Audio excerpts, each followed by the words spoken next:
फरवरी को शुरू हुई इस जंग ने पूरे पश्चिम एशिया को बारूद के ढेर में बैठा दिया है। तेहरान से तेल अवीव तक मिसाइलों और एयर स्ट्राइक्स का दौर जारी है, जबकि लेबनान की बात करें, इराक और यमन में प्रॉक्सी फ्रंट खुल चुके हैं। तेल की कीमतें $150 प्रति बैरल पार कर चुकी हैं। पूरी वैश्विक अर्थव्यवस्था पर असर दिखाई दे रहा है। इस बीच सबसे बड़ा सवाल यही है कि आखिर ये जंग कब तक चलेगी।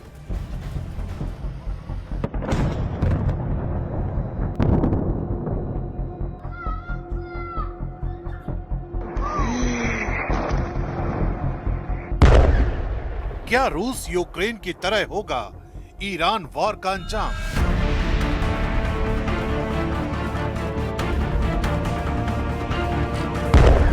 क्या महीनों तक खींचने वाला है महायुद्ध?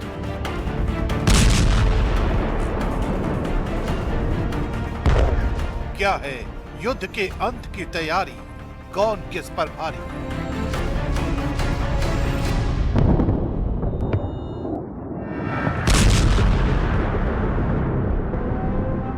इन तस्वीरों ने दुनिया को बेचैन कर दिया है। दुनिया को डर सता रहा है कि कहीं इन बारूदी हमलों का चेन रिएक्शन तीसरे विश्व युद्ध का दरवाजा न खोल दे।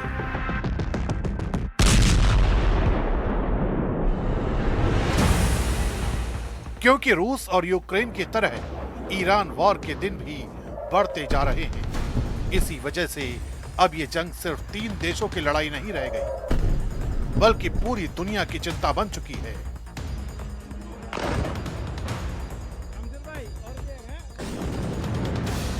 इजराइल लगातार ईरान के सैन्य ठिकानों और सुरक्षा ठिकानों को निशाना बना रहा है, तो दूसरी तरफ ईरान भी बैलिस्टिक मिसाइलों और ड्रोन हमलों से जवाब दे रहा है। लेबनान से हिजबुल्लाह, यमन से हूथी और इराक में ईरान समर्थित मिलिशिया भी अलग अलग मोर्चों से हमला कर रहे हैं। यानी युद्ध का दायरा फैलता जा रहा है। इस बीच स्ट्रेट ऑफ हॉर्मुज के आसपास बढ़ते तनाव ने वैश्विक तेल आपूर्ति पर भी खतरा पैदा कर दिया है, जिससे दुनिया भर की अर्थव्यवस्थाएं चिंता में हैं। रिपोर्ट्स के मुताबिक यहां ईरान के हमलों की वजह से वैश्विक तेल सप्लाई का बड़ा हिस्सा प्रभावित हुआ है। इसी वजह से अंतर्राष्ट्रीय बाजार में कच्चे तेल की कीमतें $150 प्रति बैरल के ऊपर पहुंच गई हैं। इससे यूरोप, एशिया और अमेरिका तक ऊर्जा संकट का खतरा बढ़ गया है। संयुक्त राष्ट्र लगातार युद्ध विराम की अपील कर रहा है, लेकिन अब तक किसी पक्ष ने पीछे हटने का संकेत नहीं दिया है।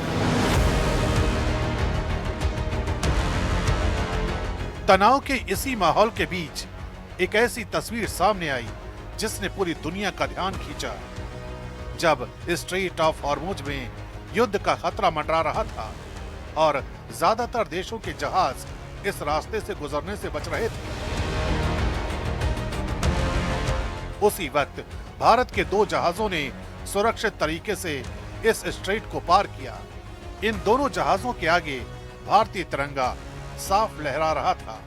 बताया जा रहा है कि इस पूरे मामले में प्रधानमंत्री नरेंद्र मोदी ने खुद ईरान के राष्ट्रपति से बात की, जिसके बाद भारतीय जहाजों को सुरक्षित रास्ता दिया गया।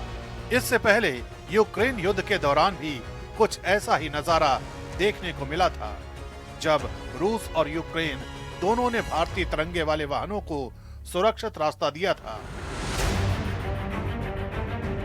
यानी कूटनीति के मोर्चे पर भारत की साख एक बार फिर मजबूत होती दिख रही है।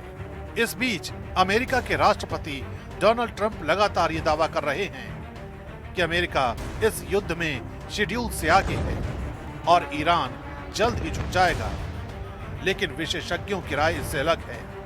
कई अंतर्राष्ट्रीय सुरक्षा विश्लेषकों का मानना है कि यह संघर्ष जल्दी खत्म होना आसान नहीं होगा। ईरान के पास मिसाइलों का बड़ा नेटवर्क और पूरे क्षेत्र में फैले सहयोगी गुट हैं, जो लंबे समय तक जवाबी हमले जारी रख सकते हैं। यही वजह है कि कई विशेषज्ञ इस युद्ध को 4 से 8 हफ्तों तक चलने की संभावना बता रहे हैं, जबकि कुछ का मानना है कि अगर प्रॉक्सी युद्ध और बढ़ा तो ये टकराव महीनों तक खिंच सकता है।